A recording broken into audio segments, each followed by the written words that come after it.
আবির Sparrow, ebook version, লেখিকা সালমা চৌধুরী। রাকিব কিছুটা আহত হলো, মেঘের দিকে তাকিয়ে বলল, দেখলে তোমার আবির ভাই কতটা অসভ্য। মেঘ মৃদু হেসে বলল, আপনি চাইলে আমাদের সাথে ফুচকা খেতে পারেন। রাকিব আবিরের দিকে তাকিয়ে ঠাট্টার স্বরে বলতে লাগলো, শেখ শেখ, আপুর থেকে তোর কিছু শেখা উচিত। আবির চোখ রাঙাতে রাকিব চুপ করে গেল। আবির পরিস্থিতি স্বাভাবিক করতে বলল, তুই এখানে কি করছিস? অফিসে যাসনি? রাকিব আলগোছে ভেঙচি কেটে সিরিয়াস ভঙ্গিতে বলতে লাগলো, অফিস আমার না তোর? তুই আসিসনি কেন? বস বলে কি পুরো রাজত্ব কিনে নিয়েছিস? নিজের অফিস করবি না ঠিক মতো, আবার আমাকে শাসন করতে আসছিস। আবির গুরুগম্ভীর কণ্ঠে বলল, এভাবে রিয়েক্ট করার মতন কি বললাম? রাকিব জোরে শব্দ করে শ্বাস ছাড়ল, তারপর মলিন কণ্ঠে বলতে লাগলো, তুই জানিস তো আমার একটা গার্লফ্রেন্ড আছে। আবির উপর নিচ মাথা নেড়ে বলল, হ্যাঁ জানি। রাকিব আবারও বলতে লাগলো, ওর মা বিয়ের জন্য চাপ দিচ্ছে। ওনার কথা হলো, ছেলের বেকার হলে চলবে না, ছেলেকে হতে হবে কর্মঠ। সে রিক্সা চালক বা সিএনজি চালক, তাতে কোনো আপত্তি নেই, কিন্তু পরিশ্রমী হতে হবে। এখন তোর অফিসে আমি আছি, আলহামদুলিল্লাহ ভালোই চলছে সবকিছু। নতুন অবস্থাতেও তোর চেষ্টা আমার চেষ্টায় অনেকটাই গুছিয়ে নিতে পারছি। তাছাড়া আব্বু টুকটাক বিজনেসে আছে, আমি সেগুলোতেও খোঁজ খবর নিচ্ছি নিয়মিত, কিন্তু তার চোখে এগুলো বেকার কাজ মনে হয়। আমি কাজের ফাঁকে 1 মিনিটের জন্য কল দিয়ে জিজ্ঞাসা করলাম, কেমন আছো বা কি করছো? সে বলে উঠলো, কেমন আছি জিজ্ঞাসা করার জন্য অফিসের কাজে ফাঁকি দিতে হবে?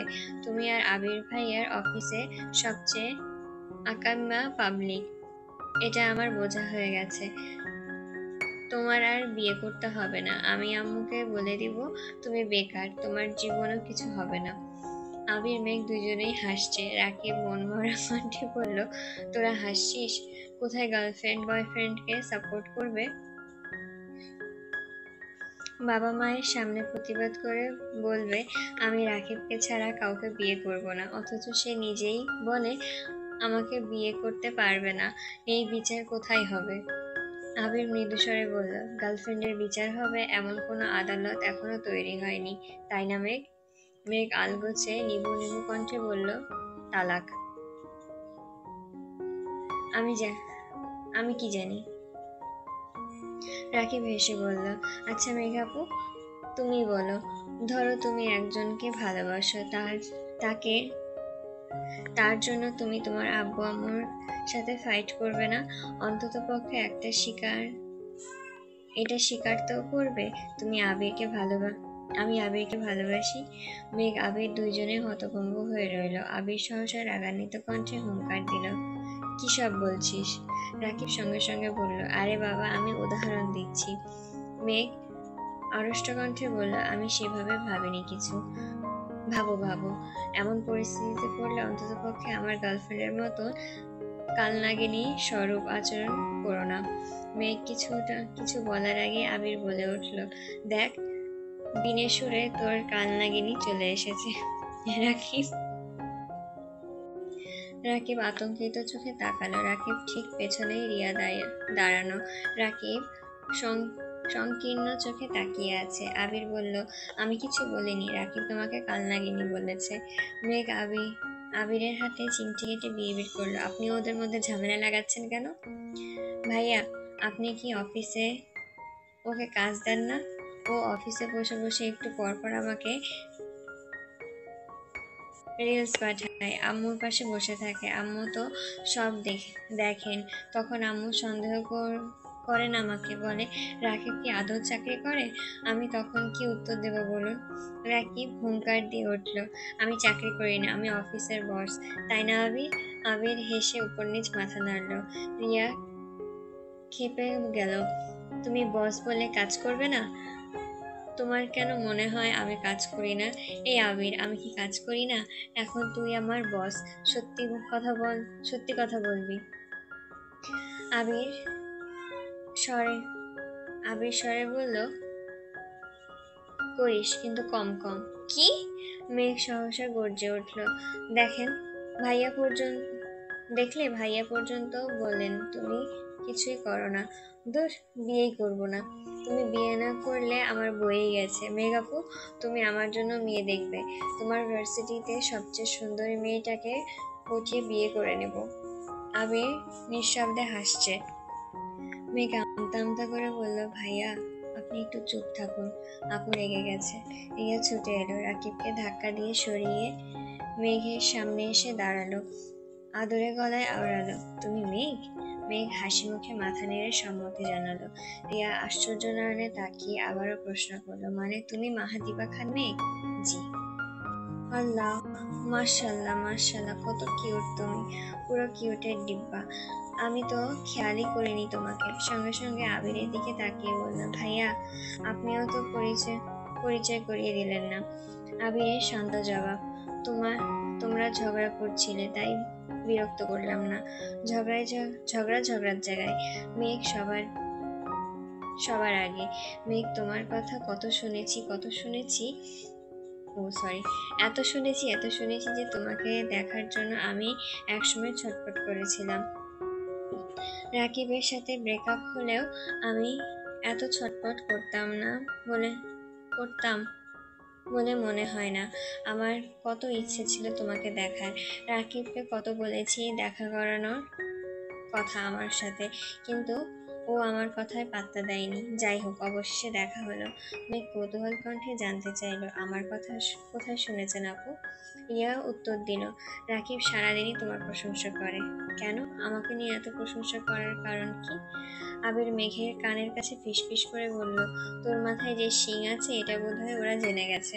মেঘ মাথায় হাত দিয়ে আতঙ্কিত কণ্ঠে বলল, কোথায়? আবির মুচকি হাসলো। মেঘ রাগে রাগে চোখে তাকিয়ে বলল, আপনি? আমি কি? কিছু না। এতক্ষণ পর মুখ খুলল রাকিব। বলল, দেখা হয়েছে যেহেতু চলো একসঙ্গে ফুচকা খাই।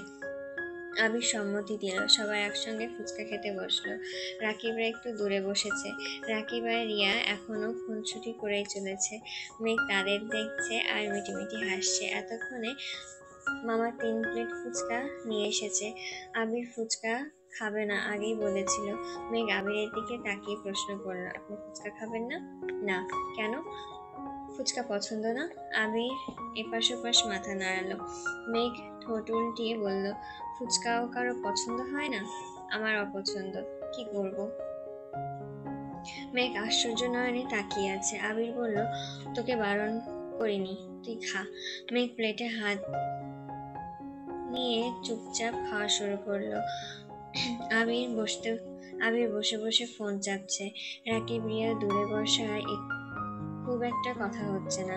তারা নিজেদের মধ্যে খুনসুটি করতে ব্যস্ত। মেঘ বেশ কয়েকটা ফুচকা খেয়েছে। হঠাৎ আবিরের দিকে তাকালো। তারপর সচেতন কণ্ঠে প্রশ্ন করলো, আপনি কি একটাও খাবেন না? মেঘ আবির গরুভার কণ্ঠে বলল, আমি এসব খাই না। মেঘ কোমল কণ্ঠে বলল, আজ একটু খেয়ে ফেলুন, অনেক সুস্বাদু। আবির ফোনের থেকে দৃষ্টি সরিয়ে মেঘের দিকে ক্ষুদ্র চোখে তাকালো। দাঁত খিচে বলল, তুই খাচ্ছিস খা, আমি খাবো না। মেঘের অনুভূতি এতটাই তীব্র যে আবিরের তপ্ত স্বরে কথাগুলো কানে যাচ্ছে না। হাস্যোজ্জ্বল মুখে আবিরের দিকে চেয়ে আহ্লাদি কণ্ঠে বলল, একটা খান না প্লিজ। আবির তীক্ষ্ণ দৃষ্টিতে চাইল। অকস্মাৎ অভিব্যক্তি বদলে গেল। আবির খড়খড়ে কণ্ঠে বলল, দে। মেঘ তৎক্ষণাৎ প্লেট বাড়ালো। আবির ভ্রু কুঁচকে বিরক্তি নিয়ে বলল, একটা ফুচকার জন্য হাত নষ্ট করতে পারবো না, তুই খাইয়ে দে। মেঘ চোখ বড় করে তাকালো, জিভে দিয়ে ঠোঁট ভেজালো। মেঘের ডাগর ডাগর চোখে তাকানো দেখে আবির নিজের দৃষ্টি সংযত করে পুনরায় ফোনের দিকে তাকালো। মেঘ ধীর হস্তে ফুচকার টক দিল। আলতো হাতে আবিরের মুখের সামনে ধরল। মেঘের হাত কাঁপছে, লজ্জাও লাগছে ভীষণ। মুখের সামনে ফুচকা ধরতেই আবির হাঁ করলো। মেঘও 2 আঙ্গুলে কোনোরকমে ফুচকা মুখে দিয়ে হাত সরিয়ে নিল দ্রুত, যেন আবিরের ছোঁয়ার কারেন্টের শক খেয়েছে।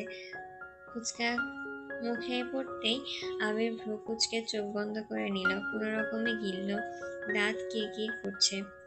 দাঁতে দাঁত চেপে গম্ভীর কণ্ঠে বলল, উফ, কিভাবে খাস এত এত টক? মেঘ দাঁত বের করে হাসলো, ঠাট্টার স্বরে বলল, এইভাবে। আবির দাঁতে দাঁত চেপে ধরে আছে, ক্ষুদ্র চোখে মেঘের অভিমুখে তাকিয়ে আছে, কিছু বলতে চেয়েও বলছে না। হঠাৎ আবিরের চোখ পড়লো রাকিবের দিকে। রাকিব হাঁ করে তাকিয়ে আছে, হাতে ফোন ধরে রেখেছে। পাশে রিয়াও মুচি মুচি হাসছে। আবির কপাল কুঁচকে তাকাতেই রাকিব মুখ বন্ধ করলো, সঙ্গে সঙ্গে ফোন পকেটে রেখে দিল। মেঘ আপন মনে ফুচকা খাচ্ছে। প্লেটের শেষ ফুচকাটা অতি সামান্য টক দিয়ে আবিরের দিকে বাড়ালো। আবির সঙ্গে সঙ্গে হুঙ্কার দিল, আর খাবো না। মেঘ পাল্টা জাপটে অধর নেড়ে বলল, একটা খেলে একটা করে খেতে নেই, ওই এটাই শেষ প্লিজ। আবির আগে থেকে ভ্রু গুটিয়ে রেখেছে, এবার চোখ বন্ধ করে হাঁ করলো।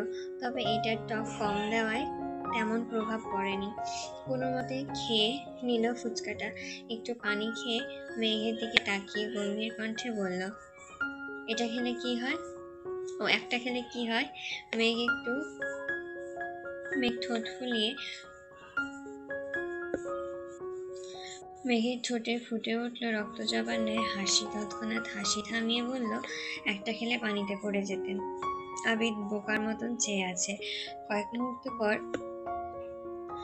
দীর্ঘশ্বাস ফেলে বিরক্তি কণ্ঠে নিয়ে বলল, কোথা থেকে শুনিস এসব আজগবি কথাবার্তা? মেঘ বিজ্ঞান ন্যায় মাথা দুলিয়ে বলল, আমার সোর্স আছে। মেঘ মাথা নুয়ে মুচকি হাসে। আবির মেঘের কথা শুনে কপাল গোটায়, কণ্ঠ দ্বিগুণ ভারী করে আচমকা বলে উঠল, আমি পানিতে ফেললে তো তুই সবচেয়ে বেশি খুশি হবি। ও আমি পানিতে পড়লে তো তুই বেশি খুশি আমি পানিতে পড়লে তো তুই সবচেয়ে বেশি খুশি হতি। মেঘের উদ্বেলিত মনোভাব কমে আসে। সিক্ত চোখে তাকায় আবিরের দিকে। আবির নীরের চোয়াল দেখে মেঘ ততস্থ হয়। আবির মেঘের থেকে বিদায় নিয়ে রাকিবরা যেতে লাগলো। রাকিব যেতে নিয়ে আবারও থামে, আবিরের দিকে তাকিয়ে বলল, ফ্রি হয়ে চলে আসিস। আবির সাহসে জবাব দিল, ঠিক আছে। রাকিবরা যেতেই মেঘ বলল, আপনি এত ফাজিল কেন? মানে কি করলাম আমি? দেখছিলেন ওরা ঝগড়া করছে, আপু রাগারাগি করছে, অথচ আপনি তাদের ঝগড়া না থামিয়ে উল্টো আরো লাগিয়ে দিলেন।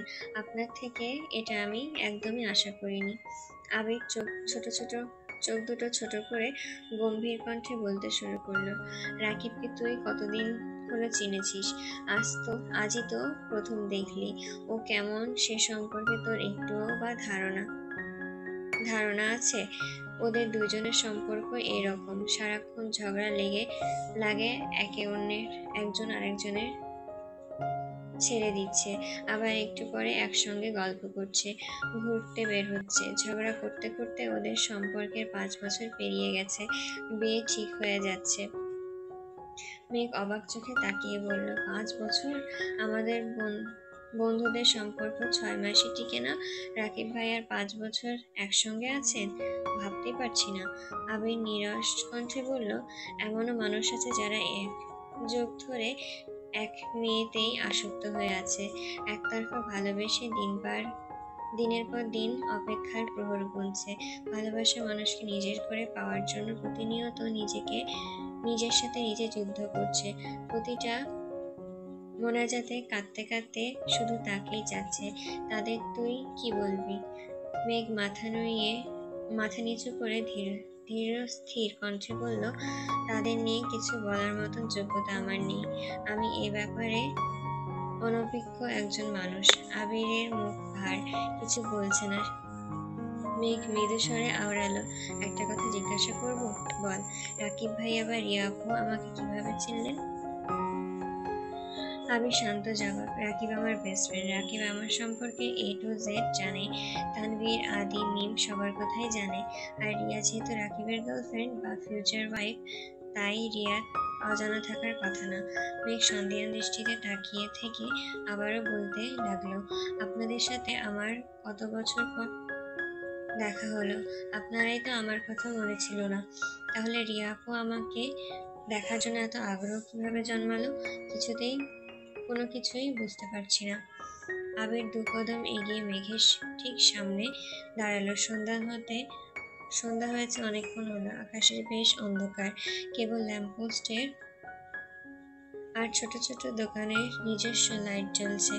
আবির কাছাকাছি আসতেই মেঘ সব সরে যেতে চাইল। আবির তৎক্ষণাৎ থামিয়ে দিল। আবিরের কাছে আসায় মেঘের অন্তঃস্থলে শিহরণ যাচ্ছে, কান দিয়ে উষ্ণ ধোঁয়া বের হচ্ছে, বুকের ভেতর ধুকপুকানি বাড়ছে, নিঃশ্বাস আটকে আসছে গলায়। আবিরের ভারী নিঃশ্বাস মেঘের মুখে পড়তেই চোখ খিচে বন্ধ হয়ে গেল। মেঘের শরীর কম্পন তীব্র হলো। মেঘের কপালে পড়ে থাকা চুলগুলো সরাতে আবির ফু দিল। 2 আঙ্গুলে চুলগুলো কানের পাশে গুজে দিয়ে মোলায়েম কণ্ঠে বলল, তুই বড্ড বোকা মেঘ। মেঘ সহসা চোখ মেলল। ততক্ষণে আবির দূরে সরে দাঁড়িয়েছে। আবিরের কথার বিপরীতে মেঘ যে কিছু বলবে সেটা বুঝতে পারছে না। শরীরের সব শক্তি হারিয়ে বসেছে। আবির প্রশ্ন করল, মেলায় যাবি? মেঘ মাথা নেড়ে না করলো। আবির ধীর গলায় জানতে চাইল, তখন না যেতে চেয়েছিলি? যাব না, বাসায় চলে যাব।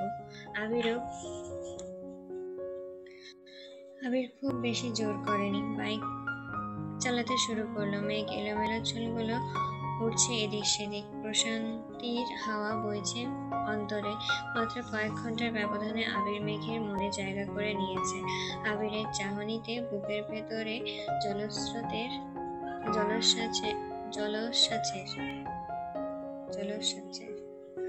উদ্ভব হয়।